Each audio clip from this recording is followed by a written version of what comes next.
Jacob Khalil sir, Political Secretary to HCM, धेरै धेरै धन्यवाद दिन चाहन्छु र हाम्रो प्याटर्न श्री आरके वलिङ सरलाई पनि धेरै धेरै अनरेबल चेयरम्यान उहाँलाई पनि धेरै धेरै धन्यवाद दिन चाहन्छु र सम्पूर्ण हाम्रो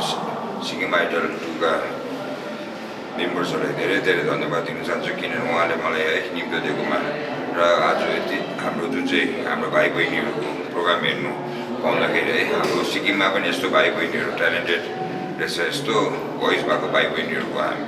आज ट्यालेन्ट देख्दाखेरि मलाई एकदमै खुसी र एकदमै है मजा पनि आयो मलाई मजा पनि लाग्यो राम्रो पनि लाग्यो र जुन चाहिँ अस्ति म हालैमा नेपाल पनि गइरहेको थिएँ जुन चाहिँ यो कान्तिपुर टेलिभिजनको सोमा है र त्यहाँबाट आज हाम्रो जुन चाहिँ भाइ बहिनीले सो गर्यो फरक त केही देखेन हाम्रो भाइ बहिनी पनि हाम्रो सिक्किमको भाइ बहिनी पनि है एउटा नेसनल इन्टरनेसनल लेभलकोमा आइसकेको छ भनेर मलाई एकदमै गौरव अनि खुसी लागेर आएको छ। सर अनि आउनेवाला जुन चाहिँ अपकमिङ सिङ्गरहरू होइन जो पनि मसिनो भाइ बहिनीहरू सिङ्गर हुन चाहन्छ उहाँहरूलाई के गर्नुहुन्छ? म सम्पूर्ण हाम्रो जतिजना भाइ बहिनी है अपकमिङ भाइ बहिनी सिङ्गरहरू छ म उहाँहरूलाई यति भन्न चाहन्छु कि है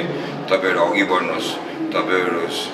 सिङ्गिङमा छ भने आफ्नो आफ्नो प्लेटफर्ममा छ है कोही सिङ्गिङमा छ कोही स्पोर्ट्समा छ आफ्नो कलाकार क्षेत्रतिर छ भने जुनपट्टि छ तपाईँहरू अगाडि बढ्नुहोस् तपाईँहरूको लागि हमेसा है सिक्किम सरकार र सम्माननीय मुख्यमन्त्री श्रीमान पिएस गोलजा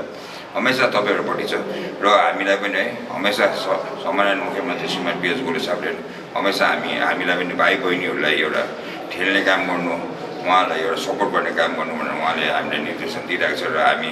अवश्य सपोर्ट गरिरहेको पनि छ गर्नेवाला पनि छ र गर्दैछौँ पनि अहिले हालैमा तपाईँले जस्तो हाम्रो यो सिक्किम आइडल देख्नुभयो है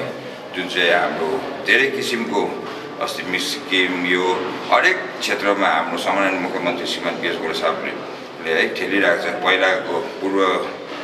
2019 को अगाडि त्यस्तोहरू देख्थेन हाम्रो है युवा भाइ बहिनीहरू प्लेटफर्म पाउँदैन र त्यति बेला हाम्रो भाइ बहिनीहरू धेरैजना फ्रस्ट्रेसनमा हुन्थ्यो के हुन्थ्यो है हाम्रो आर्टिस्टहरूले प्लेटफर्म पाउँदैन तर अहिले हरेक क्षेत्रमा हरेक कुरामा प्लेटफर्म पाइरहेको छ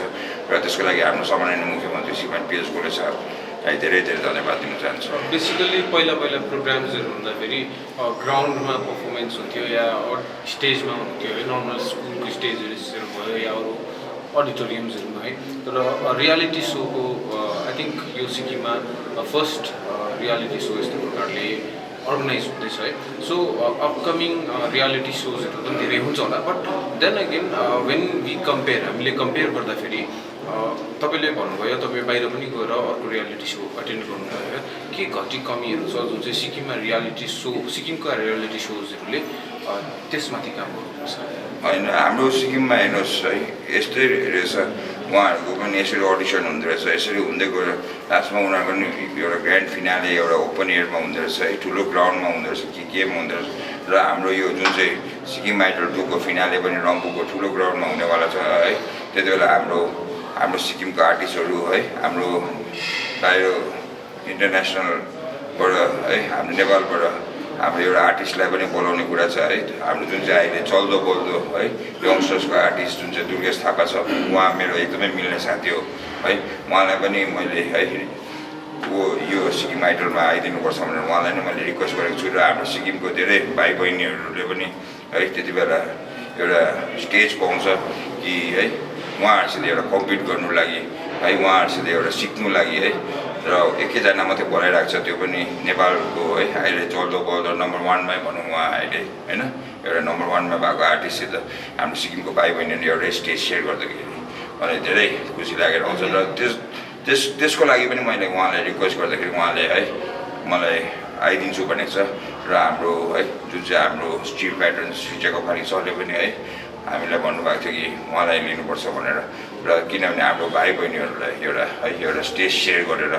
एउटा है उहाँहरूलाई पनि एउटा एक्सपिरियन्स होस् भन्नुको लागि। Thank you so much.